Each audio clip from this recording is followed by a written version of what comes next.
Cody's Called CinemaCast, which is actually Kyle and Cody's Called CinemaCast this week. Guess Cody's back. Yay.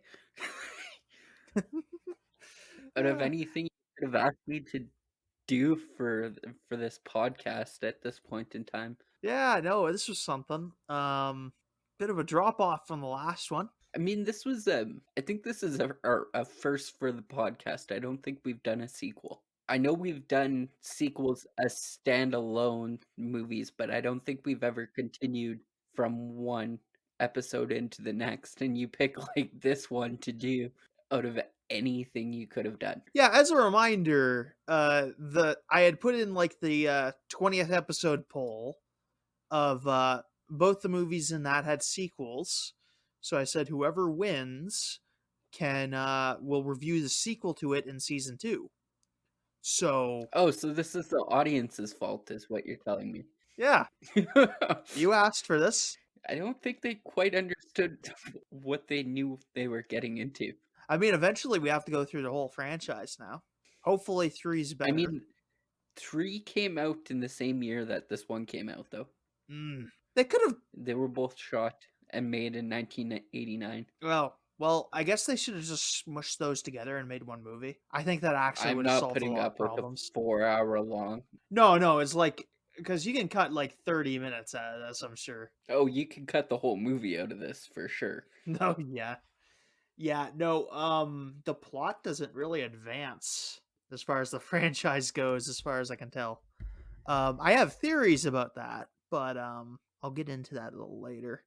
$2.3 million budget, which is, I guess is paid for when they go to Japan.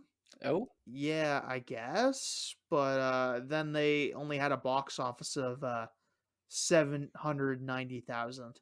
So that's a pretty bad takeaway. I've got so many questions on that. Yeah.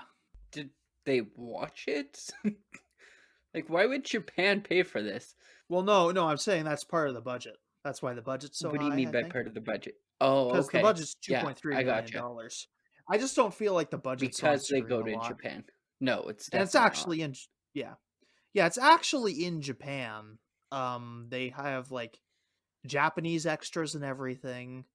I don't even think any of it might even just be a different guy being in the Toxie makeup in this too. So in the Japan scenes, because they got a different group doing it. It's a different female lead. But she's playing a different character. I mean, we'll get into that. I know Go Nagai's in it, who made Cutie, Honey, and Devilman, is making a cameo appearance in the Japanese part. Yeah, so yeah, a couple things. I don't think any of the actors returned from the last one. Yeah, no, it's all new actors. The new guy who plays Toxie sounds very different. The new actress who plays Claire, she kind of sucks. Like she's just like all sex appeal stuff. Like she bends over a lot in a really short skirt, whereas I didn't get that sense of sexualization from the last Claire. Like it was there. It was absolutely there. There were parts where like they tore her pants off and stuff, but it doesn't seem like it was quite as gross. Yeah, it wasn't quite like just like eye candy purpose here. And like she's always like, she's very much a Marilyn Monroe type in this, whereas in the last one she was just kind of like, oh tee-hee, their like relationship was very oh you're very big, aren't you, you're very cute. And this one is just like, oh it's a squeaky voice and like, oh Melvin, you're so happy, come save us. Yeah, it's a real downgrade. What do I have to say on that? What do you have to say on that? Her whole story just kind of seems shoehorned in. But I mean, once again, this whole movie just kind of seems shoehorned. Yeah, no, I was impressed they didn't kill her off. I thought they were going to. Yeah, no, I was like, oh, she lived. Holy crap. I like credit where it's due, I guess. They're not killing off the woman for like character development. She doesn't get fridged. I mean, it sucks Mhm. that her actor's not as good, but I mean, it's almost better that than fridging her. Oh, I also looked into this lady, and I'm gonna give definite credit where credit is due. um, this lady who played Claire in real life is like a classist, like world class, like violin player or something along those lines. I can't Huh. remember exactly what she did, but like this is a very weird footnote in her like life And direction yet she plan. plays the But accordion in the movie. oh, maybe it was an accordion player. I'm not too sure. That would I make more mean, sense I if wouldn't it put was. it past the movie to make her play accordion when they have like an expert. Oh, wait, Mr. Kaufman, you're insisting that I use an accordion in this? I mean, I'm a champion violin player. Like, no, this will be funny. People who know who you are gonna think this is is gonna find this a little hilarious, which is funny, I guess. Like Um, having like bringing in sorry. Bonsky to do like So yes, she is an accordion player, but she's oh also a painter, poet, filmmaker, pianist, oh Juilliard educated composer. huh So yeah. yeah, Like good for just her. weird. Toxie's actor isn't like nearly as he's kind of regressed back like as like this is more of like a halfway between point between scrawny Melvin and Toxie from the last one. It's kind of like a like a halfway point between them because this one this Toxie's like a little bit nerdy, which I mean he was in the old Toxie in the last one was too after post transformation, but it just didn't really it was still kind of like tempered and like he had that like a really not a really like interesting deeper voice, which this one doesn't have. Just sucks a bit. I mean, this is better than the last movie, like Poltergeist at least. Poltergeist was pretty I bad. didn't actually I haven't listened to that at all. So Yeah, I don't know how that would have gone over with you. I mean, I gave it a 1. So, I mean, that's good, I guess. like this has been like a weird start to the season. Everything I've like post Blood Quantum, everything's been like offensive in some way. It's been bad. It's been real bad. Though I'm getting away from it pretty soon here. It's just like this is the last one that's really bad like this. Hopefully, unless like Dawn of the Dead is really racist somehow. I think My that's what I'm real reviewing anyway. question here is Yep. like, I was looking up the Toxic Avenger just a couple of minutes ago before we started the podcast, and the Toxic Avenger in the poster for the movies is carrying around an American flag. Like, there's no homage to the fact that he goes to Japan in like even the like minutest of details. Instead, he's carrying around an American flag. Well, it says he's tackling toxic troubles from Chernobyl to Tokyo. So there's that. I think there's like a yeah. Oh wait, there's a Japanese tower on one side of the poster, or at least the one I'm looking at.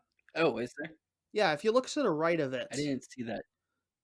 yeah, if you look to the right, like in the bottom right where the R is, there's like a Japanese one of those Japanese towers, castles things, and then Mount Fuji or one of those a mountain of some sort that looks like I don't know. Is there a different? Can do Asian mountains look different from North American mountains? I don't know. I haven't seen any mountains. Ever? So, yeah, no, not really. Actually, I got into an argument with a friend of mine the other week about this. Did you know there's like pretty much no difference between a hill and a mountain? I guess. I mean, it's mostly a matter of height, isn't it? And like, just some Because guy this saying was like, "Here's where the difference is." Yeah. a couple months ago, a friend of mine, I'm not going to mention her name on the podcast, she lives in BC, and she brought up the fact that she's like, oh, I climbed a mountain today, and she takes a picture and it's looking over a city, and I'm like, is that really a mountain if you can see the city still? Like, pretty much you just climbed a very tall hill. And so I had to Google the difference between the two. Yeah. Is it just a height difference, or is it like a do you cut off at like certain thousand feet? I Yeah. think it depends on the altitude. Yeah. Like how high. I know there's gonna be one geologist like that listens to us and gonna be very disappointed in our I don't know. We do know um one geologist. Maybe he could be listening. I don't know. So yeah, into the plot. No, I'll bring this up now. Here's my theory about the movie. It's a parody of sequels. well, okay, so I'd like to acknowledge that they actually made a nod to or a nod to Gal. Sorry, what was that? They brought up when he gets on the wind sail, he said, I got a copy of Gal something goes to Japan. I think it was like Gizmo goes to Japan or something. Yes. And these movies, I'm pretty sure, did a lot of just location based stuff way back in the past. Yeah, it just seems like this is a parody of like what sequels are, because it's like got a fancy location, it's got like a raising of the threats, the it's kind of like taking the piss out of the spirit of the original movie, just paying lip service through it, while like being like really kiddie in sort of way, in like a way, not like obviously kids. This isn't a kids movie, but it's more pretending to be its kids movie. Obviously, there's a ton of gore, but it's just like the way Melvin talks in this is very childlike, and the music is way less cool in this. It's not spooky, it's more like lightly toned and whatnot. So yeah, no, it's just like a real parody of like, oh, all those stupid things sequels do, let's just put them in this movie.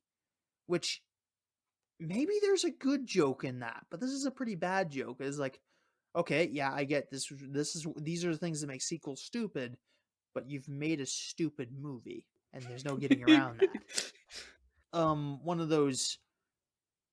There's a comic book, I forget what it's called, where this girl's got super strength, and the more she fights, her clothes break up in like weird like sexual areas, in order to like parody the idea of how female superheroes always get less clothes as they get more fighting done.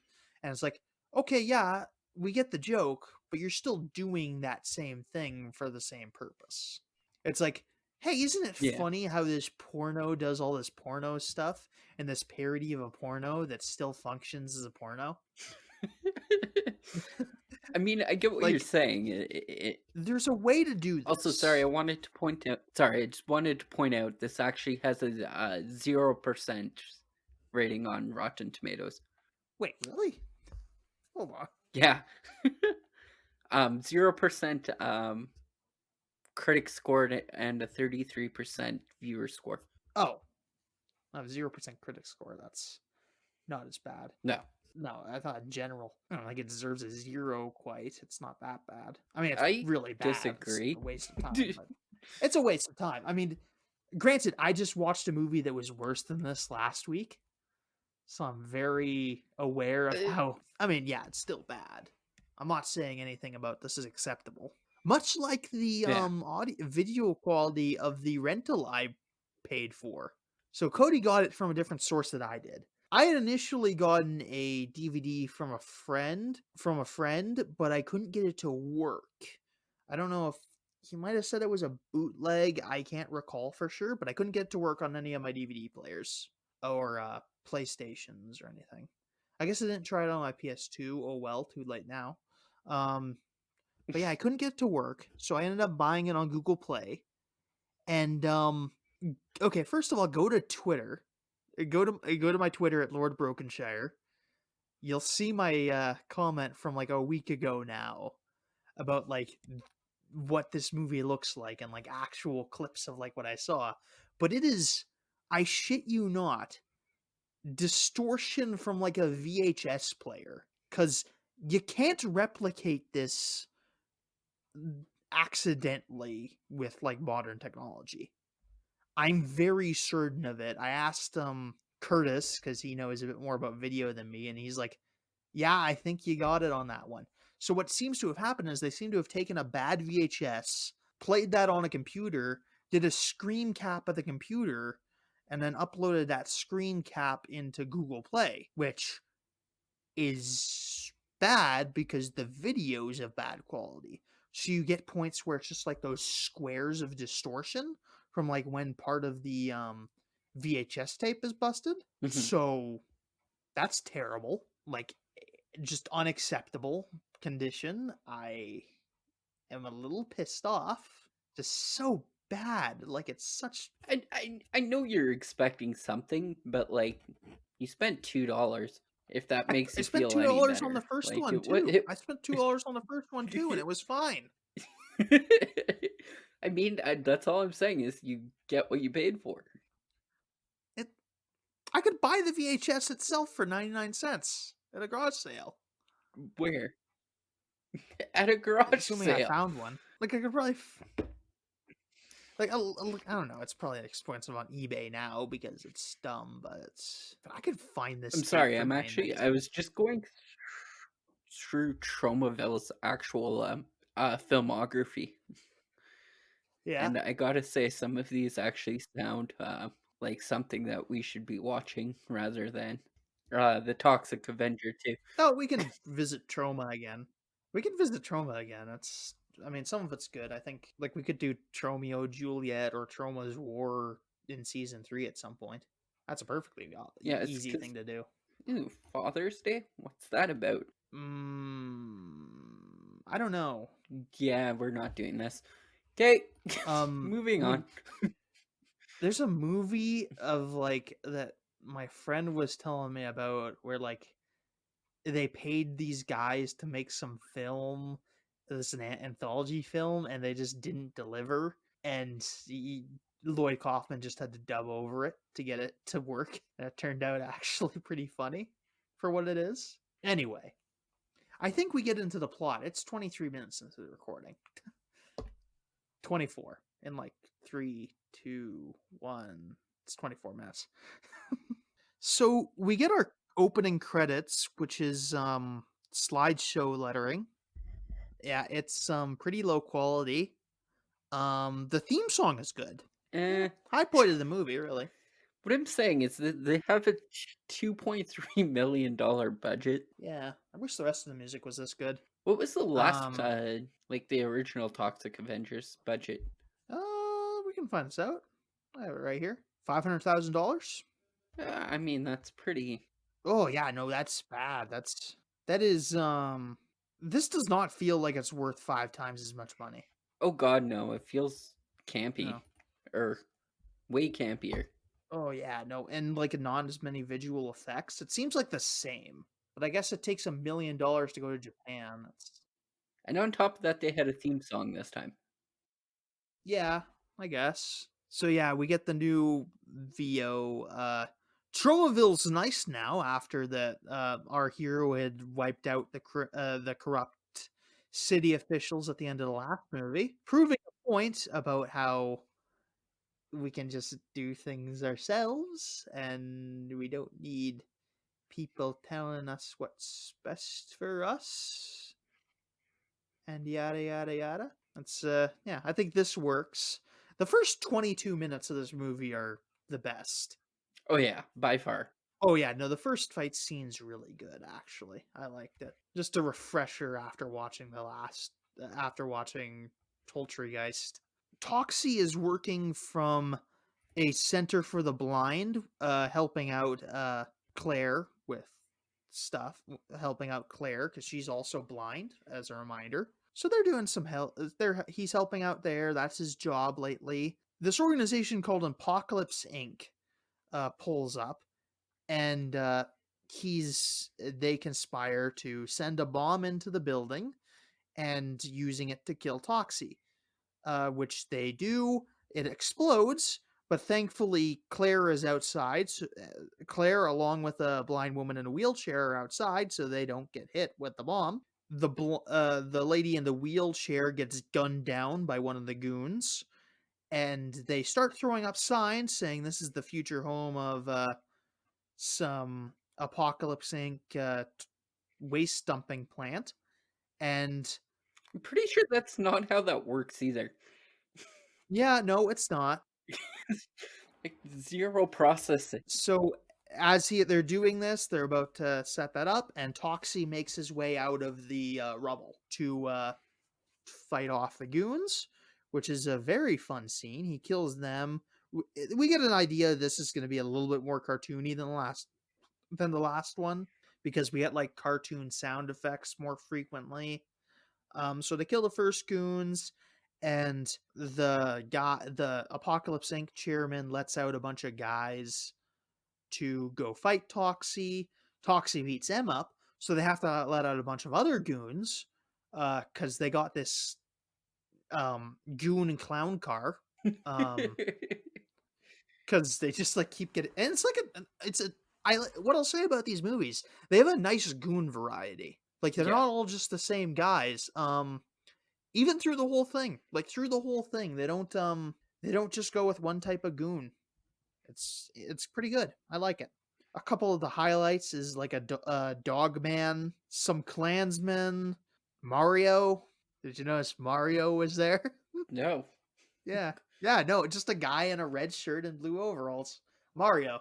There was a couple of them which were kind of offensive. There was a white guy wearing stereotypical costume First Nation stuff, and he gets his ears ripped off. That's what he Yeah. gets for cultural appropriation. But yes, and then they instantly make it up with an African American small person with a hammer. He's kind of cool, actually. Like, I mean, I'll give it And this. he holds his own for like at least a couple of minutes against Toxic. Yeah, no, he does the best job out of any of the goons in the entire movie, I think. Except for the one I guess, goon that gives up. yeah, there's one goon who just like runs off because he has to go to a piano lesson.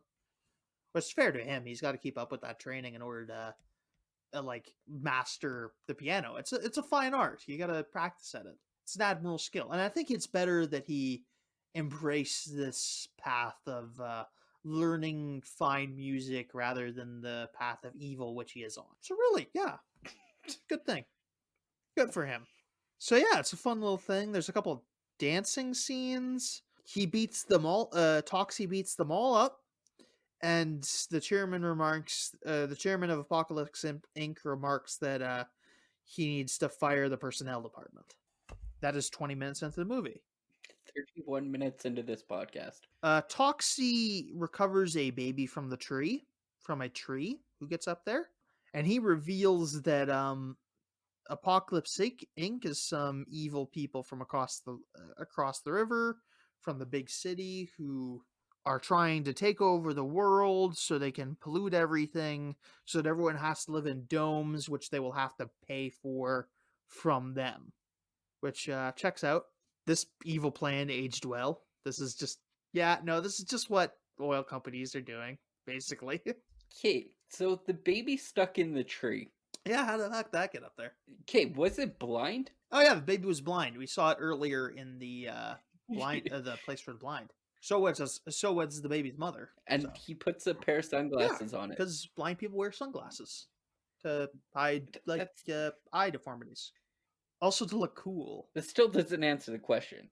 If I had the baby got up there? Well, the baby's obviously Daredevil. Blind baby. This is obviously some Daredevil reboot that's not as good. And now that the baby's been exposed to toxic material, he is now going to start gaining they are now going to start gaining superpowers because this little big thing. I'm sure in in the new one they're going to make, because there's a new Toxic Avenger coming out eventually. The baby will be his sidekick, but now the baby's grown up, so the baby will be the new Toxic Avenger, who's also Daredevil. Doesn't the Toxic Avenger have kids in the next one? I don't know. I haven't seen it. It could be wrong about this, but maybe. I'll cut it out if we are. So yeah, the evil corporation is talking about their plan. We get a recount of some exposition that had been put out earlier in the movie. Because if I have one pet peeve, it's fucking repeating exposition several times in the movie. It's why I hate prologues. And yet they're doing it here. And like, yeah, the joke is clearly like, hey, isn't it dumb how sequels do this? And I'm like, yeah, but you're doing it. Like, this joke is a short form joke. Why are you Yeah, but stretching it into almost 2 hours? it's also pretty meta, though. It is. It is. But Robot Chicken could have done this in 5 minutes. It breaks the fourth wall. Yeah. Robot Chicken could have done this in 5 minutes. I don't think I've ever seen. It's all right sometimes. It's like 95% No, sorry. crap and then 5%. What? Oh, what? No.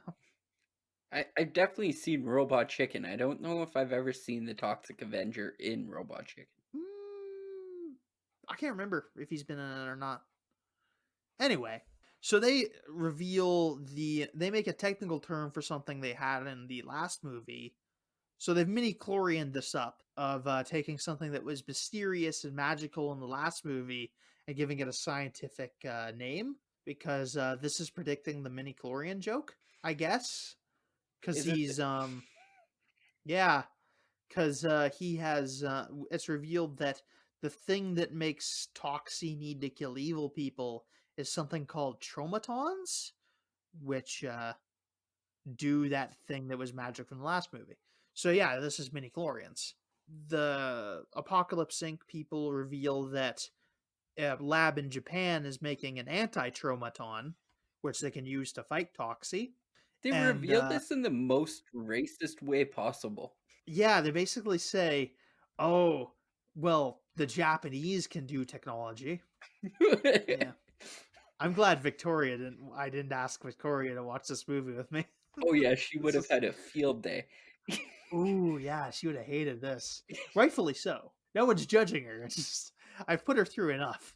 Oh, she's tired of I let her pick a December movie, but I don't know if she's going to last that long. Oh, probably not. Oh, God. Anyway, so they, instead of shipping the traumatons to them from Japan, they say, oh, we're going to lure Toxie to Japan, and then we'll be able to do the anti-traumatons to them, and also just harass the people of Tromaville. Yes. So that's their plan. During this whole beginning portion of the movie, Toxie's been talking about how not having evil to destroy has left him depressed, which could be a result of his transformation. He's been seeing a psychiatrist to help him with this. And yet again, we need to vilify the psychiatry community in a movie, because that hasn't been done enough. Jeez. I'm so sick of the psychiatry community being treated like trash by pop culture. It's just, I'm sick of it. It's tiring. They do a valuable service. It's a sub. It's a result of them vilifying mental health in movies too. So it's part of that. But yeah, they made a couple of cracks at old scientists in this bit. Yeah, they make a joke that she's like Freudian. They make a joke about homeopathy later in the movie. Yeah, anyway, she's been bribed by the Apocalypse Incorporated to tell him about his father, who is in Japan, because Toxie was raised in a single-parent household. So she recommends that he go find his real father. So he plans to do that.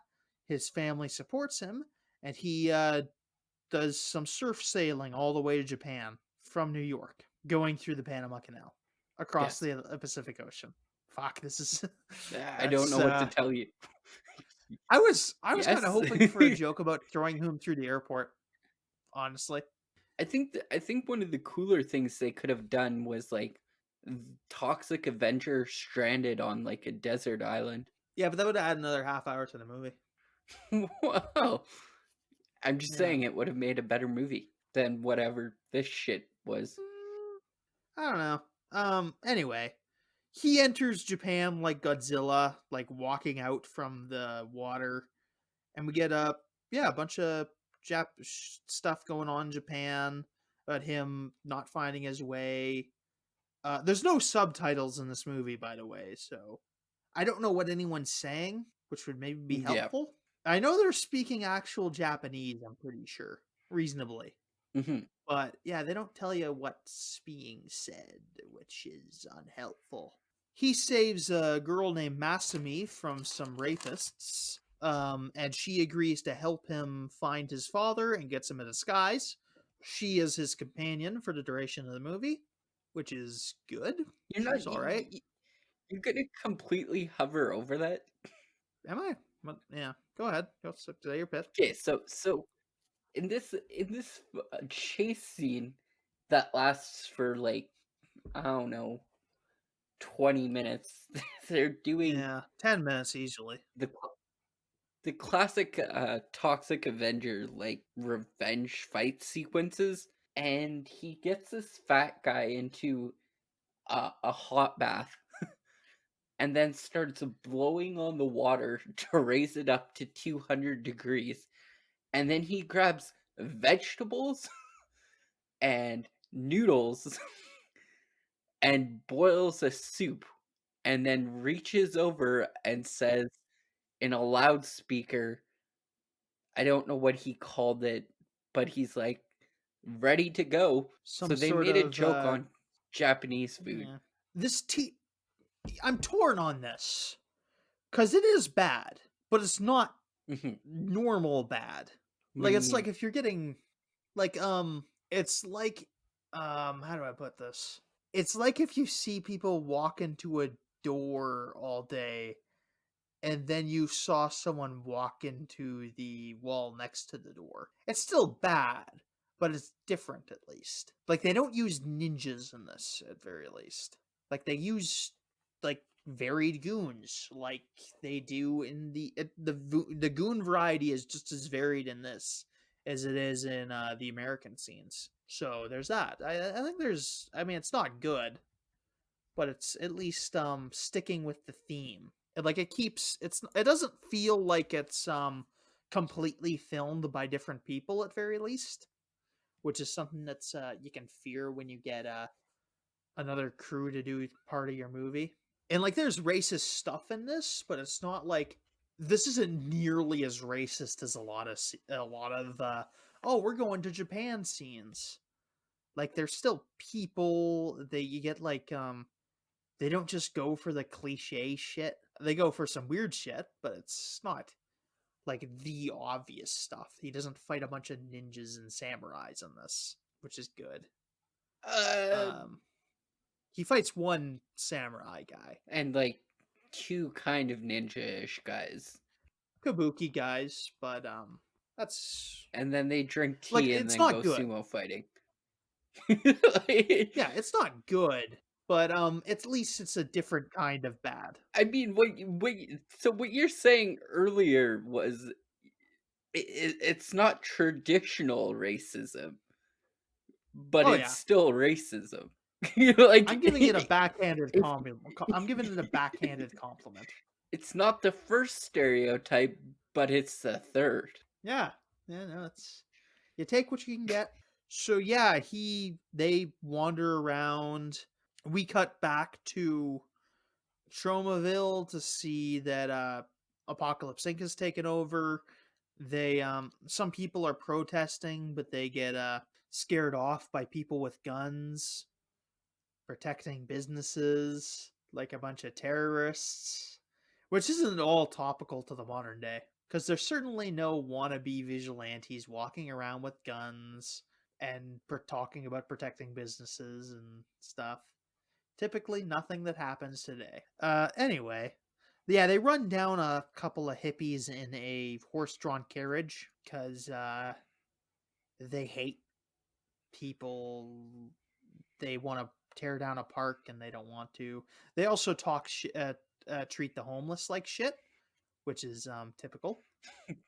Like it's one the only reason I don't appreciate these villains very well is like the villains in the last one were just as cartoony as this. Maybe not like 90% as cartoony as this. but they were very much people that were really real in the community, whereas these guys just feel very cartoonish, which as part of my theory, this is a parody of sequels, but it's just not funny still, and like it does you're still sapping the spirit of the original, which is bad. I don't like. I think Yeah. you're giving these guys way too much credit. Oh, I'm not giving them credit. I'm saying they're doing a bad thing. I'm saying they had an intention behind the bad thing. I I don't think trauma people are that smart. Where they're like, we're gonna parody sequels. I think they just made a shit movie, and giving them Maybe. credit that they've done a movie about terrible sequels on terrible sequels is like a mirror looking into a mirror when it's just a mirror. You could be right. I don't know. I get the impression, like Lloyd, when Andy, is it Lloyd or Andy? I'm getting mixed up. When Lloyd Kaufman like talks about anti-corporate shit, he seems like he knows what he's talking about. Not saying he knows what he's talking about all the time, obviously, but he seems like mildly smart at least. I don't think he'd go too far off of that. I don't, but he is. I think he is still kind of dumb in places. Anyway, so we cut back. They find out that Toxie is, or that Toxie's father, a man called Big Mac, is is operating in a fish market, and they find him to be revealed that he is some big yakuza boss, and evidently it appears he's probably working with Apocalypse Inc. It's implied by the movie that he's just some guy they said this rumor they manufactured, but it turns out that like this guy just shares and like is just basically shares a name with Toxie's real father. It's one letter off. But okay, this is where I have problems with the movie. Not problems with the movie, because I mean this whole movie in itself is a problem. This is just a major plot hole I've found with the movie. Toxie doesn't know his father. Yep. The Japanese lady with his father has never seen the guy either. He's literally just happen chanced upon this guy.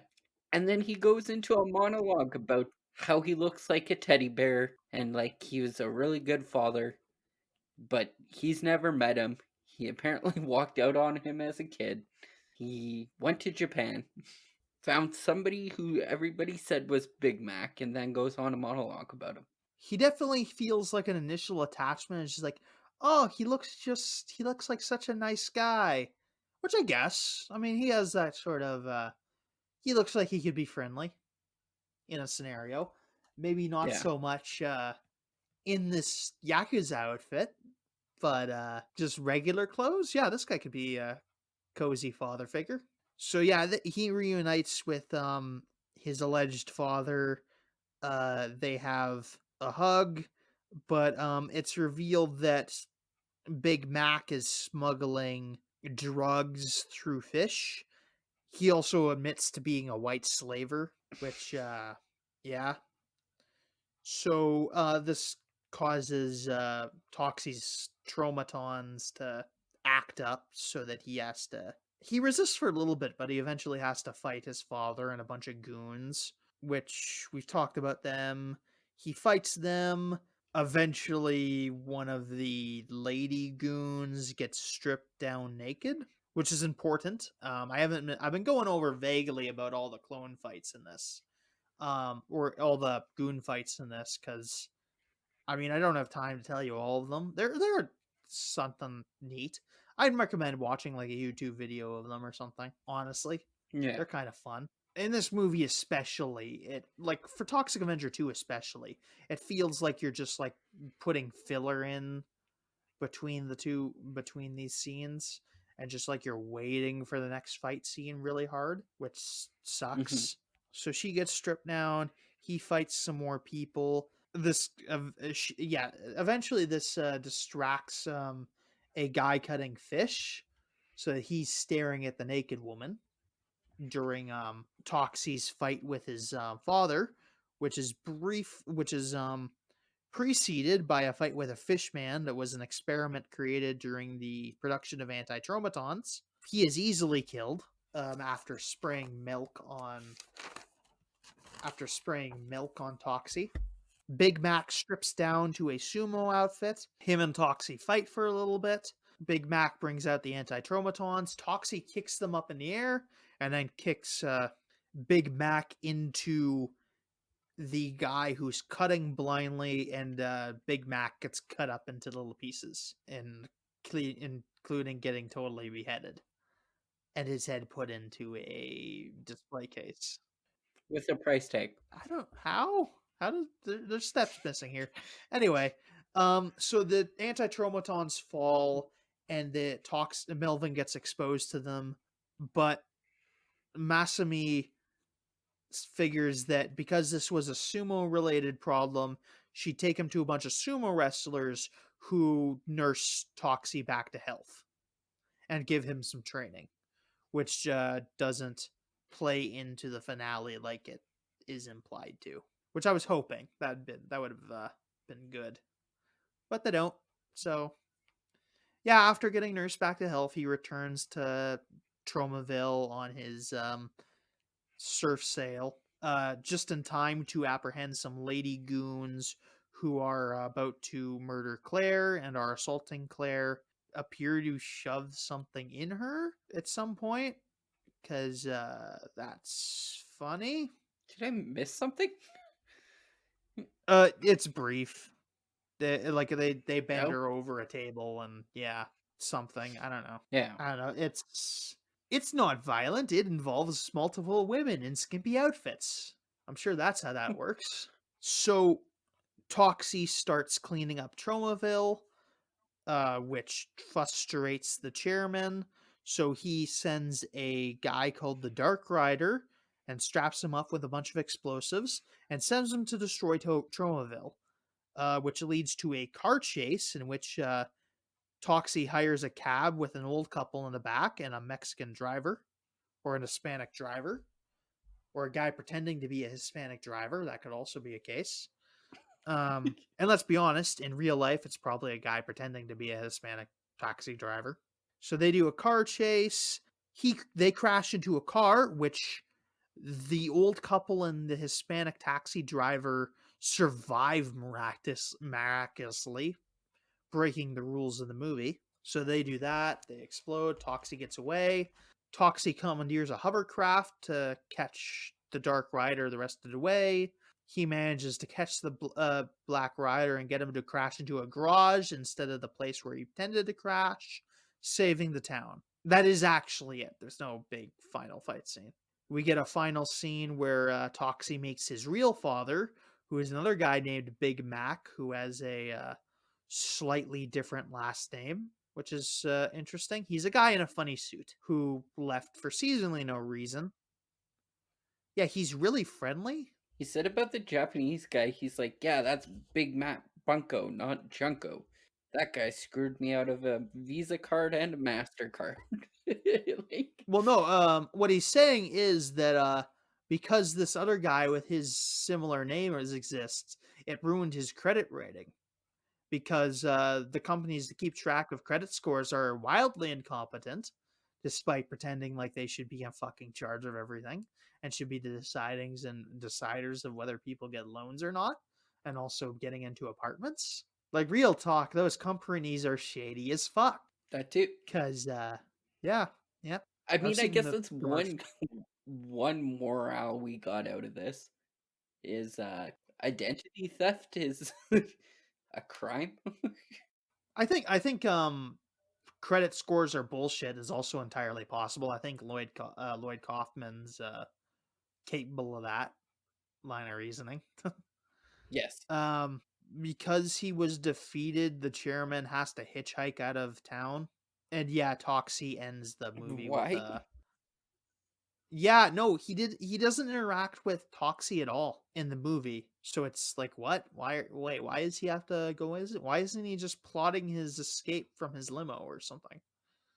Yeah, I don't get it. Maybe this is something that's gonna happen in Toxie 3, The Last Temptation of Toxie. I really do not think it's capable of pulling off a third. Yeah, I mean, it was barely able to pull off a first and a second. yeah, no, this movie ends with a Toxie giving a monologue, which I couldn't be bothered to pay attention to. Yeah. So what are you giving the movie, Cody? I think it's justifiable. I think I'm going to stick with the Rotten Tomatoes rating of 0 for this movie. Yeah, Did, like you can talk me up to a 1 because it does good fight scenes. Like the first 15 minutes of this movie, I was like, "Oh, awesome! It's gonna be like Toxic Avenger 1." Anything else after that, kind of downhill. Yeah, the car chase is shit. The explosion was kind of nice. Yeah, that's about it. We got a pretty good explosion at the beginning of the movie too. So, but yeah, no, it only took us like a half hour to get through the plot of this movie. That's how bad it is. There's not a whole lot plot. Yeah, no, it's really bare bones. Yeah, no, it's just like a huge space of time between fight scenes, and the interim isn't filled with anything in particularly good. Couple funny jokes, An hour and 48 minutes. really that many. I laughed a couple times. I wouldn't watch this There again. was that weird scene when they were fighting, um, and the dude, I don't remember what happened, but he dresses up like a girl to get away from Toxie. I don't fully Yeah, understand what happened in that scene, and then he shoves something up his ass. yeah, there's a cross dresser in both. On the request of the little Yeah, Japanese girl. Masumi suggests she shoves something up his ass. Um, they're and they use the men in dress joke in this twice, which I don't believe is good for multiple reasons. One of which is transphobic, but the other one is we already had a trans woman or non-binary person in the first movie. You're just repeating that same joke. And it wasn't that funny in the Oh yeah. last one. Yeah, no, it was like I was only as accepting of it as I was because they didn't say nothing about it. There's one dumb fight scene where like he has to go into a fish restaurant to get fish stuff in order to fight off these three kabuki guys, and eventually he just ends up with a sawfish who's just a chainsaw that allows him to kill people. That one was funny. I'll give it that Yeah, that was much. kind of that's yeah. It's got some redeeming qualities, but not Yeah. not a lot. Yeah, I'm giving it a 2. And once again, I'd like to see the director's cut just because there is a director's cut out I there think this somewhere of is the this. director's cut. The regular cut is hour 30. Oh, I was hoping maybe it'd give us some insight to what the fuck these guys were thinking. But Yeah, no. This is longer, but this is like 2 hours, just shy of 2 hours. yeah, and you can cut probably 20-25 minutes out of it. Like you get everything you want from it from like a You can cut a whole hour out of it. oh yeah. You get a like a you can yeah, cut just huge chunks out of it. It's just unacceptable. Like if this had decent pacing, it'd maybe be a 5.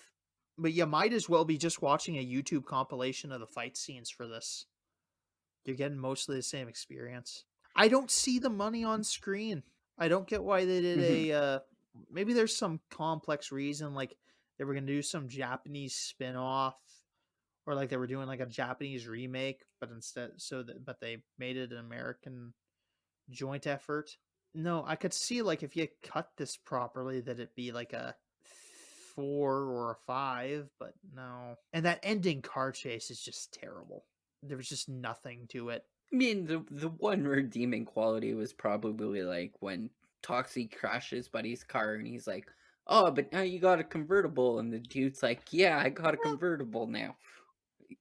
Yeah, that's kind of fun. Like, Yeah, there's a funny joke. But yeah, I just really can't get it more than a 2 because like my rubric is like the worst movies are like a 1 because they're still functional pieces of media, but this is just like I feel like so much of my time's wasted. see, I don't really care about that. I will definitely give a movie a complete 0 with absolutely no regret because I don't put a lot of value in my time. So if I waste 2 hours watching a movie, I could have been doing other things for that 2 hours. Yeah, yeah, this sucks. So well, I think we'll wrap up.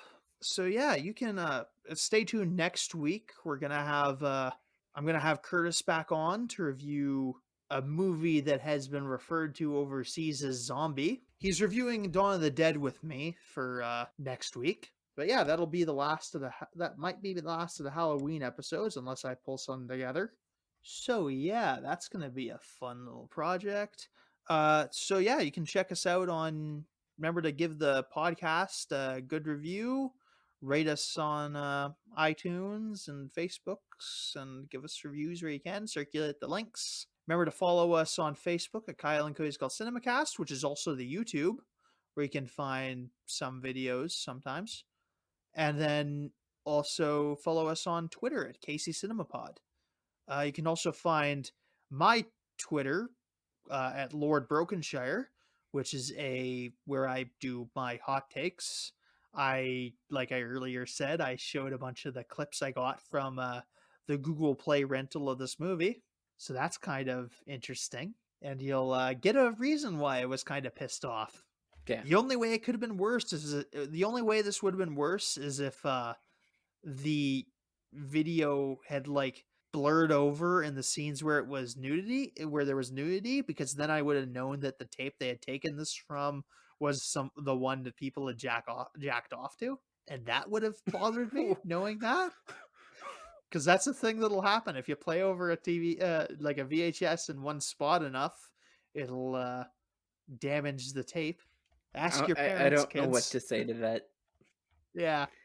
Yeah, Not a no, clue. apparently it's a thing. Anyway, that's the end of the episode. See you guys next week.